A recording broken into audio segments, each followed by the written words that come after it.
नमस्कार, मी जीवन सुरेश कांबळे. संघर्ष ग्रुप हरपोडे यांनी साकारलेला कोंढाणा म्हणजे सिंहगड याची प्रतिमा पाहण्यासाठी उपस्थित मित्रमंडळाचे व मान्यवरांचे मी सहर्ष स्वागत करतो आणि कोंढाण्याविषयी सविस्तर माहिती सांगतो. सुरुवातीला या किल्ल्यावर कौंडिनी ऋषींनी तपश्चर्या केली म्हणून या किल्ल्याचे नाव कोंढाणा असे रूढ झाले. सुरुवातीला हा किल्ला 1635 सालापूर्वी निजामशाहीत होता, मात्र 1635 साली आदिलशहाने जिंकून घेतला. सुरुवातीला त्यानंतर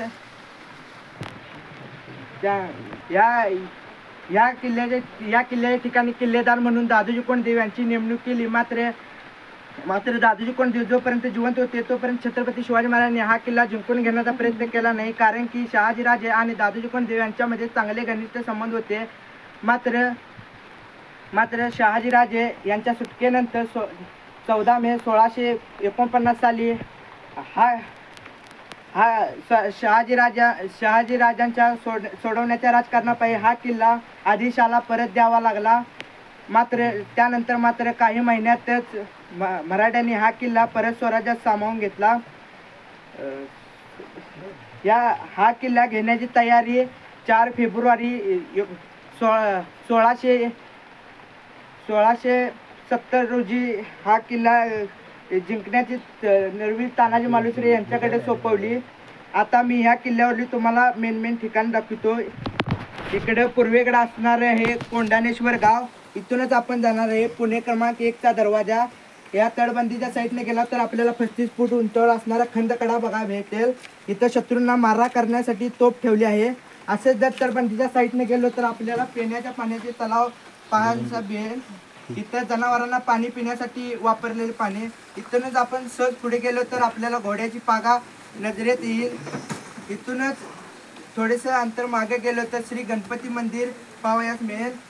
तसंच मागे गेलो तर गणपती गजानन टाक म्हणून इथे एक पिण्याच्या पाण्यासाठी वापरलेले हे आहे. इथं जामदार खाना म्हणजे इथं रत्न, हिरे, मोती हे साठवण्यासाठी त्याला रत्नशाळा बी असे म्हटले जात आहे. इकडं परत एकदा पुणे क्रमांक 2च्या दरवाजाकडे गेलो. पुणे क्रमांक 3 असंच जर सहज गेलो तर इथं दारुगोळ्याचे कोठार आहे. इथं दारुगोळा म्हणजे तोफांसाठी लागणारी दारू ह्यात म्हणजे हे करायचे. इथूनच आपण सहज गेलो तर टिळक बंगला. इथं टिळक वारंवार येत असे.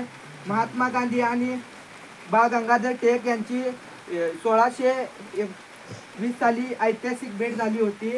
इथूनच आपण जाणार आहे. इथं रामटाक पाहावयास मिळेल. इथं पाणी पिण्यासाठी वापरलेले. इथंच कोंढाणेश्वर मंदिर म्हणजे इथं कोंढाणेश्वर मंदिर म्हणजे इथं त्या साईडचे. इथूनच आपण गेलो तर तानाजी मालुसरे हात प्रतिमा म्हणजे तिथं तानाजी मालुसऱ्यांचा ढाल केली होती.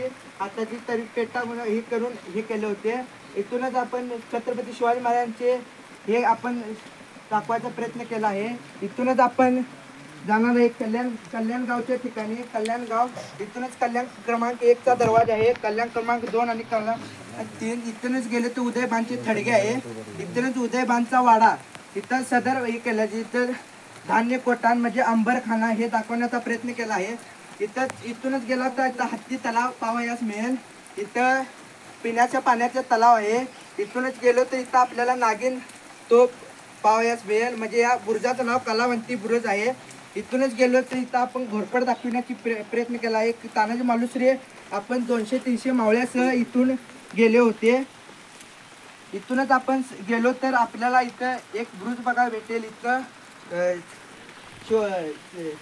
इथून शत्रूंनी मारा करण्यासाठी तोफा ठेवल्या गेल्या आहेत. इथूनच इथं बी एक बुरुज आहे. इथं बी तोफ ठेवली आहे. आणि इथं एक बुरुज आहे. इथं एक झालं एवढे झालं.